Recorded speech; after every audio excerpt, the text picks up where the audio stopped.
Welcome to Lead with Clarity. This is a space for leaders who want to grow without losing themselves in the process.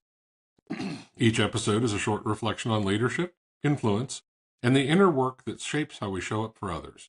It's not hype, not noise, just clear thinking for the journey of leading well. Today's episode is entitled Clarity Beats Victory, Leading Without the Argument. There's a moment every leader knows. You're in a meeting, there's a shift in the air, and a simple disagreement becomes a contest. Someone tightens their tone. Another person doubles down. You can feel the argument forming like weather. Dale Carnegie once said the only way to get the best of an argument is to avoid it. That sounds passive at first, like you're stepping back. But the deeper truth is that avoidance, in this context, is not retreat. It is strategy. It is choosing results over ego. Here's the leadership moment. The argument is rarely about the issue on the table. It is about identity, about being right, not being embarrassed, not being overruled. Once identity is involved, logic becomes a tool, not a guide. People start arguing to protect themselves, not to solve the problem. The common misread is thinking that strong leadership means holding your ground harder, delivering the perfect counterpoint, closing the loop with a decisive win. But a win in the room can become a loss in the hallway. You might get agreement, but you lose ownership. You might get silence, but you lose candor. The reframe here is pretty simple. Your job as a leader is not to win the argument. Your job as a leader is to keep the conversation productive.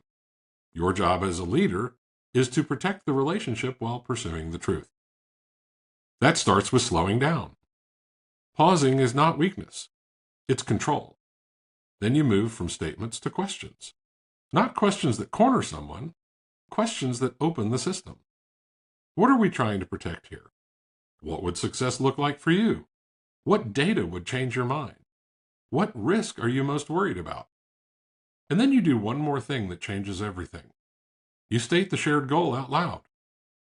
When people remember they are on the same side of the table, or on the same team, their nervous system relaxes. The room becomes safer.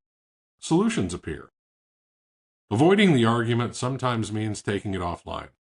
Sometimes it means acknowledging emotion without feeding it.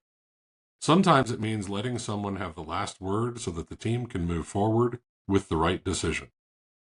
The measure is not who spoke loudest. The measure is whether trust increased and clarity improved. Carry the following forward as a reflection. The next time you feel the urge to argue, ask yourself what you're really defending. Your position or the mission? Your pride or the partnership? Leadership is not proven by how often you win. It's proven by how often you keep people willing to follow. The next time you feel the pull to argue, pause and ask what you're protecting. If it's your ego, let it go. If it's the mission, lead it forward with calm. Choose language that keeps dignity intact and outcomes in view.